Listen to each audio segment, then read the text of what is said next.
So, I already did a recording for this video and it lasted 25 minutes. I'm not going to talk for 25 minutes, I'm going to cut that into 5 now, okay? So anyways, hey, welcome into the world where I make my thumbnails, but that's not the thing. Today we are going to talk about the fact that I edited for a Hoplite YouTuber for a whole month. And I'm going to tell you what I learned and what you guys could do to edit your Hoplite videos.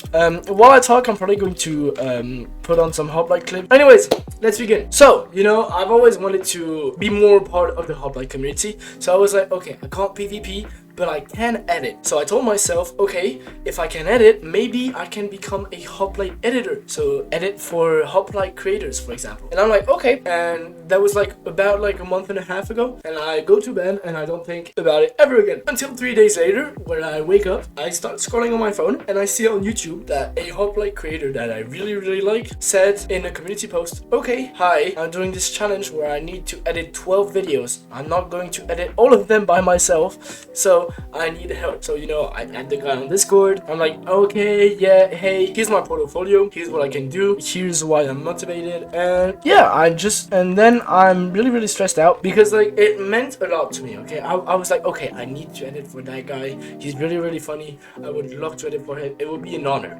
Right, and then I go dress up and I go shower because I was invited at a birthday party. Then I go to this birthday party, I meet my friends over there, and I was talking to one of my best friends about the situation that I was in. So I was like, okay, dude, there's this guy, I would love to edit for him, but I don't know if I'm gonna get accepted. Like, I would love to.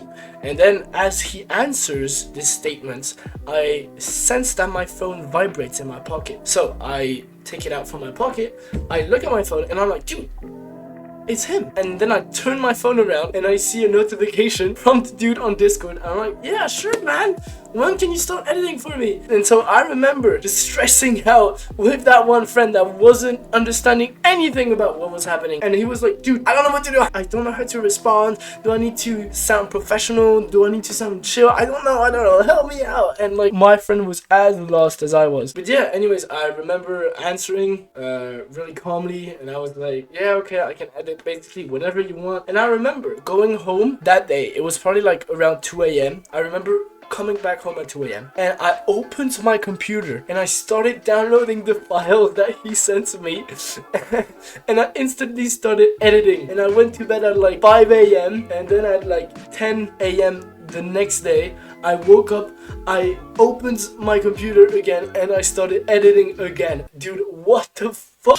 I don't know how I got that motivation, to be fair, but it was kind of the experience. I was kind of proud of what I did, but not really, because, you know, he sent me the files for the first day. So he was going to daily upload for 12 days and he needed basically 12 videos. I edited like 6 of them, I think, and then like he edited 6 others. But yeah, anyways, so of course, since it was my first video did for him, I'm not going to tell his name yet because I want to keep the suspense going. But you know, since it was my first time editing for him, he's like, okay, can we hop in a Discord call? And I'm like, sure, because you know, there's lots of things to say. I need feedback, right? I need feedback. The first time that I was going to edit videos for him, it was not going to be perfect. So we hop in a Discord call, and I swear to God, when I say that we clicked, is that we clicked instantly. I feel like it's really important at my age to have people around you that has the same vision of the world as you do. And so it was really impressive because we clicked instantly. It was like I was VCing with a friend that I VC with like every single day. The dude was just so nice to talk to. He was just so chill. He was so supportive about everything. And even in DMs, he would ask me how I was doing before asking how the videos were doing and everything. I'm an editor, okay? Like, I do that on the side. Keeps me going a little bit, and I love doing it. So of course, when I have clients, I'm trying to be friendly with my clients. But this guy was the one being friendly. I didn't even need to do anything. He was just the one who would de-escalate the situation and make it less awkward. So that's like perfect. It was perfect. And when I tell you that we clicked, I swear, we spent 30 minutes talking about the video and reviewing it, and 30 other minutes just talking about life in general and just joking around. I swear, it's like the best thing that has ever happened to me.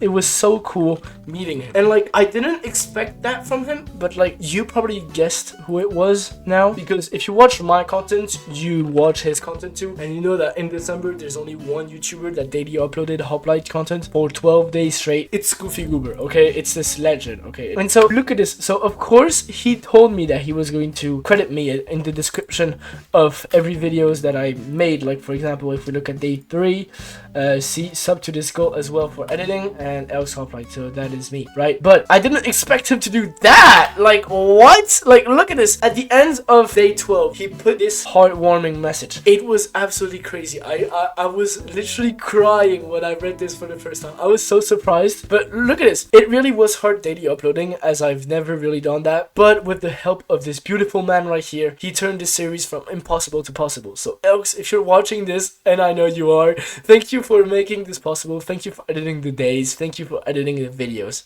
He's a really cool guy. Please subscribe to him, guys. So from line 2 to line 7, he just talks about me. It's absolutely crazy.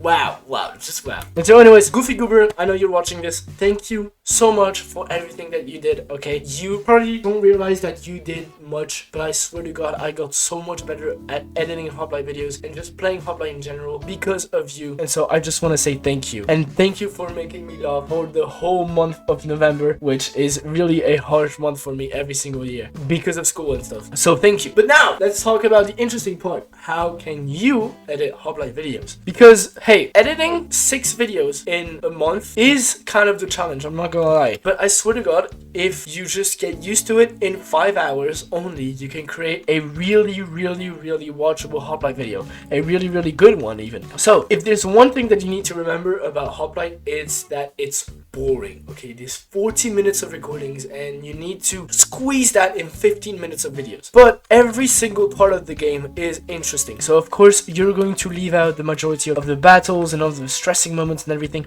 But what about the mining phase? What about the phase where you actually get stuff? There's creators like Shift14 who straight up tells you a timestamp to where to start the video if you don't care about the mining phase. It's a really good idea, but personally, I don't agree with that because mining phase is really important because the viewer knows what stuff you have and which legendary did you rush and how you did it. But mining phase is really boring, so you need to make it as entertaining as possible. What you need to do basically is pace your videos. But basically in the mining phase, I usually go with a little montage.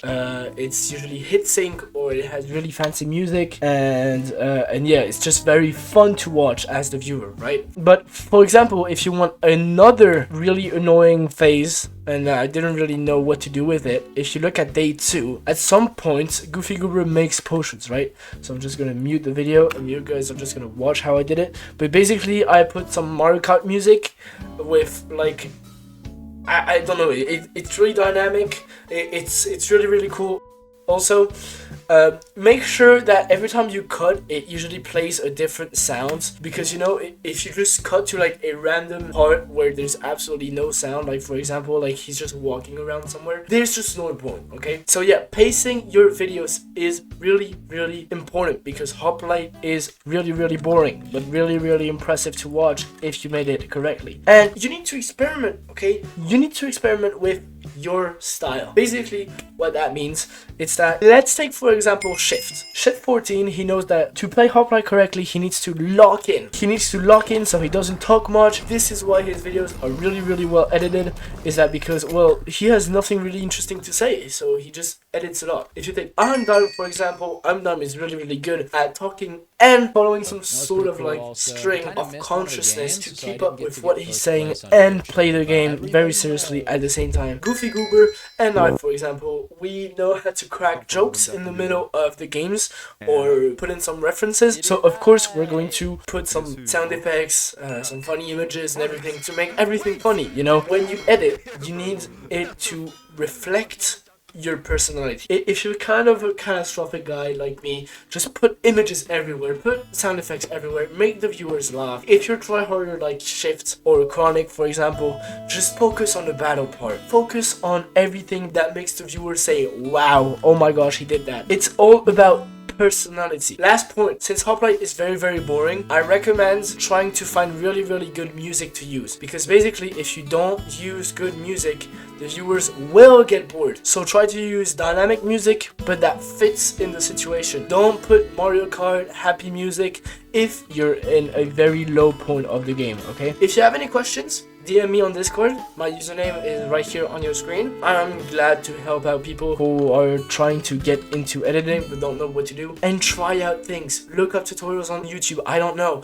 but whatever your editing software, there's thousands and thousands of editing tutorials. But anyways, that was it. Don't forget to subscribe and subscribe to goofegoober because he's trying to reach 2K by the end of the year. Now I'm going to go to bed because I'm very sick, and don't worry, there's another video that is only focused on Hoplite that is coming soon. It's in the making, okay?